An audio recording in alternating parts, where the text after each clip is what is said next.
Hi, இன்றைக்கி என்ன தெரியுமா? இன்றைக்கி ஒய்ஃபோட பர்த்டே, மங்களத்துக்கு பர்த்டே இன்றைக்கி. ஸோ அவளை சர்ப்ரைஸ் பண்ணோம். ஸோ அதனால் என்ன பண்ண யோசிச்சு வச்சுருக்கேன்னா, விபாவுக்கு போகிறோம். அங்கே நிறைய கலெக்ஷன்ஸ் இருக்குது. கூப்பிட்டு போய் அவளை கம்ப்ளீட்டாக சர்ப்ரைஸ் பண்ணி இன்றைக்கி சாரீ வாங்கி கொடுக்குறோம், இல்லை சுடிதார் மெட்டீரியல்ஸ் வாங்கி கொடுக்குறோம். Let's go. என்ன பண்ணுறேன்? சும்மா தான் உட்காந்துருக்கேன். அசோக் அவன் வீட்டுக்கு கூப்பிட்டுருக்கான் லஞ்சுக்கு. போயிட்டு வருமா? லஞ்சுக்கா? எப்போ சொன்னாங்க? இப்போ தான் ஒரு ½ hour முன்னாடி கால் பண்ணான். போயிட்டு வந்துடலாமா? கிளம்பிடுறியா? போகலாமா? போகலாம். ஓகே.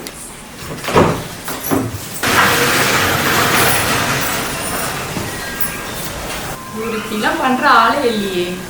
இது ஓகே, சாப்பிட கூப்பிட்டு போகிறாரு, நமக்கு சோறு தான் முக்கியம்.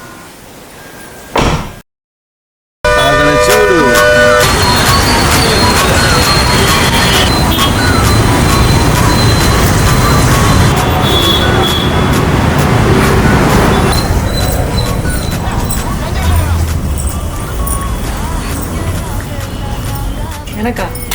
உனக்கே தான்.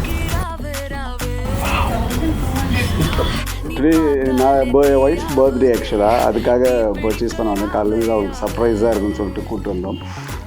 விபா வந்து எங்களுக்கு வந்து 12 இயர்ஸாக தெரியும்.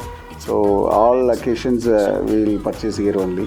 ஸோ என்ன நான் சொல்கிறத விட விபாவை பற்றி வந்து தாங்கள் உங்கள் வாயால் சொன்னால் நல்லாயிருக்கும். விபாவுக்கு வந்து பார்த்திங்கன்னா 12 இயர்ஸாகவே வந்துட்ருக்கோம். ஸோ விபா பார்த்திங்கன்னா எப்படின்னா, எங்களுக்கு ஒரு ஃபேமிலி ஷாப்பிங் கடைன்னா பார்த்திங்கன்னா எங்களுக்கு விபா தான்.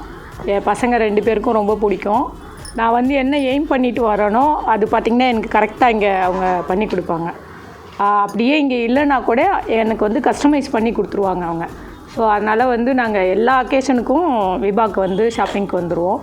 ஸோ நீங்களும் வாங்க, ட்ரை பண்ணி பாருங்கள், உங்களுக்கும் பிடிக்கும். Thank you so much. தேங்க்யூ.